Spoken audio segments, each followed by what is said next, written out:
This is Sam Whitwer, and you are listening to Page Turners. They were not. Hello, everyone. My name is Brennan Marr. That noise you're hearing is my ventilator. Welcome to 1,000 Generations, presented by Page Turners They Were Not, my Star Wars podcast. So, I wanted to keep this one pretty short,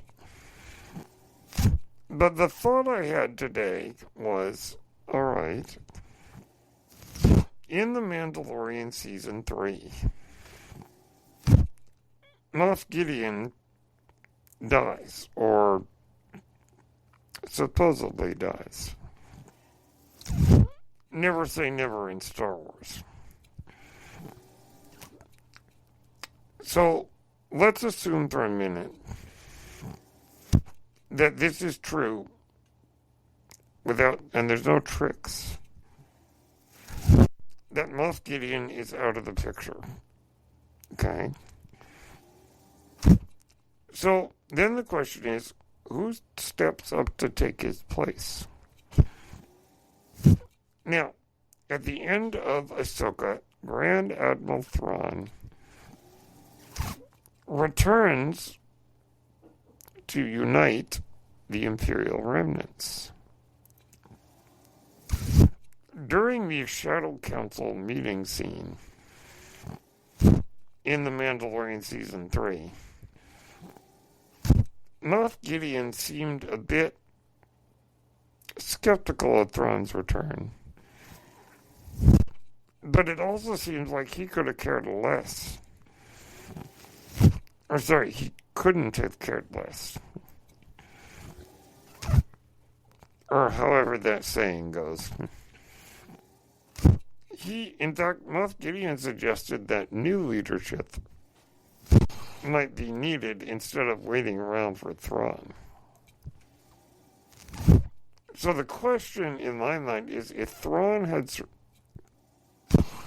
Moff Gideon had survived, would he have accepted Thrawn as his boss? And part of me thinks the answer would be no. That Moff Gideon wouldn't just fall in line and follow Thrawn. Maybe I'm wrong, but that's the feeling I get. So now with Gideon out of the picture, does his remnant just fall in line behind Thrawn? Or does somebody step up to take over and say, forget you, Thrawn, we're doing our own thing? Now, I imagine that Thrawn would not be particularly happy about that. About a group saying, sorry, Thrawn, we don't care about you. You're not our boss, we're not going to follow you. I imagine that he would not be very happy. And I don't know if there would be like a civil war within the Empire. Or that remnant just goes off and does its own thing. Now, one of the big questions I have that has not been answered yet is, how does this connect to the First Order? We know that eventually the First Order will be created in the unknown regions of the galaxy. Is it that when Thrawn is finally defeated, all the remnants go off into the unknown regions and become the First Order? Or is it just one group that runs away and starts the First Order? That question has not been answered yet, and so I'm looking forward to that. And I'm also looking forward to how are they going to tell that story of Thrawn's return? uniting the Empire and a war with the New Republic. In what media are they going to tell that story? Or what medium, I should say. Books, comics, games, shows, movies? Or is it all of the above? So I'm getting slightly sidetracked here, but let me go back to Gideon. Okay, if Gideon is removed from the picture, does his remnant just fall in line with Thrawn? Or does a new leader who shares Gideon's independence show up? Could it be Elia Kane, played by Katie O'Brien? Could it be her? Could she step up to lead? Maybe. Would she fall in line with Thrawn? I don't know. To me, she seems to share Gideon's ideals. Is a very loyal servant of Gideon. Maybe like Gideon, she is skeptical of Thrawn coming back.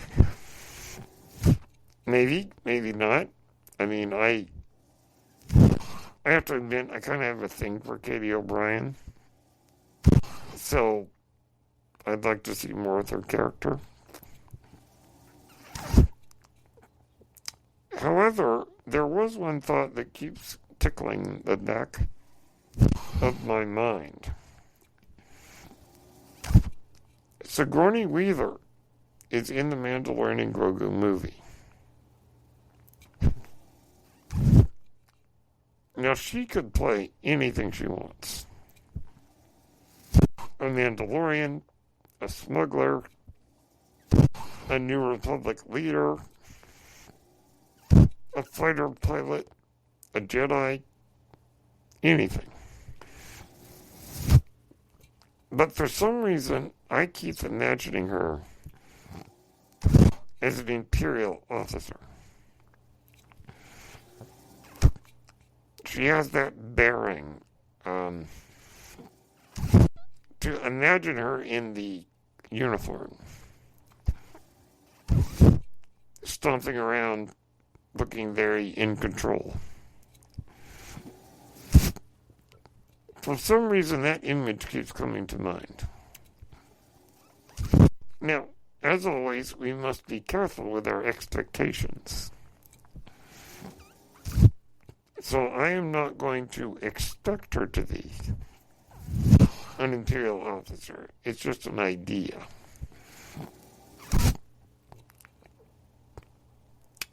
But I could see it. I could see her as taking Moff Gideon's place. Now, I am probably wrong. Completely wrong. She's probably not an Imperial officer. But I could easily imagine it.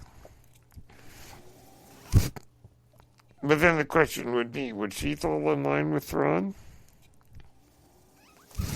If she were Gideon's replacement? Or would she be like, forget you, I'm doing my own thing?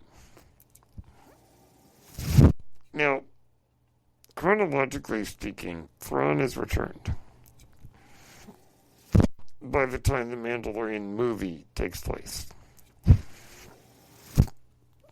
Is his return going to play a big part in the movie? The answer is I don't really know.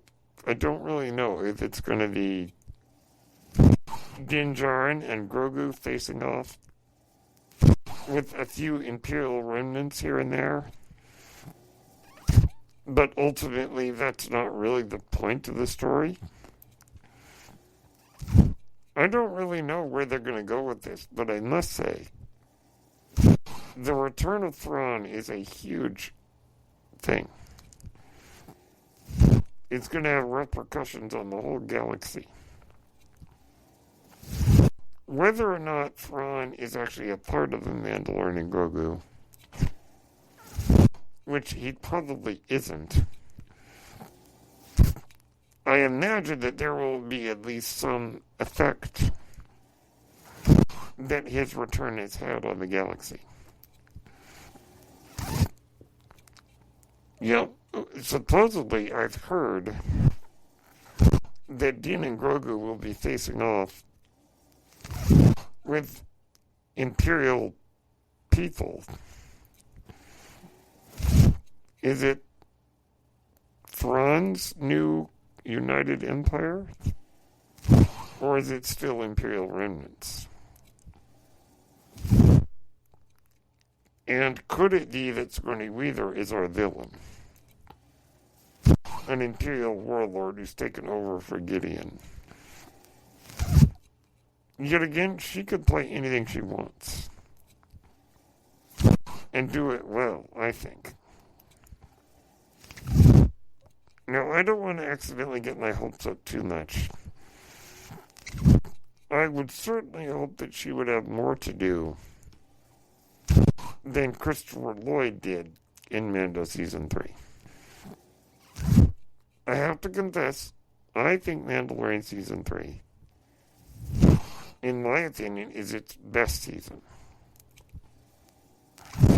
But I don't really like the episode Guns for Hire with Jack Black, Lizzo, and Christopher Lloyd.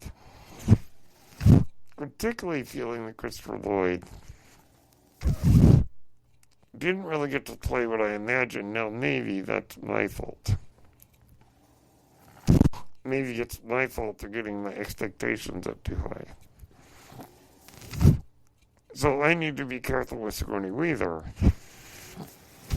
not to just assume that she's going to have a huge role. But in my mind, it's Sigourney Weaver. Ellen Ripley, the queen of sci-fi action. I imagine that there's going to be great stuff for her to do. But as I said, I need to manage my own expectations. So the question ultimately becomes, whoever it is who steps up to take the place of Gideon, do they fall in line with Thrawn or do they remain fiercely independent? And at this point, I don't know. And I'm okay with that. We shall see. So those are my thoughts on the Moff Gideon power vacuum.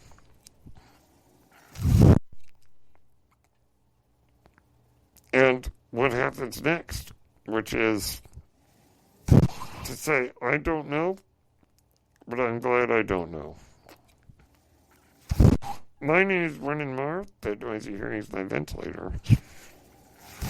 If you have any thoughts on what you think's going to happen now that Gideon is quote-unquote gone, let me know.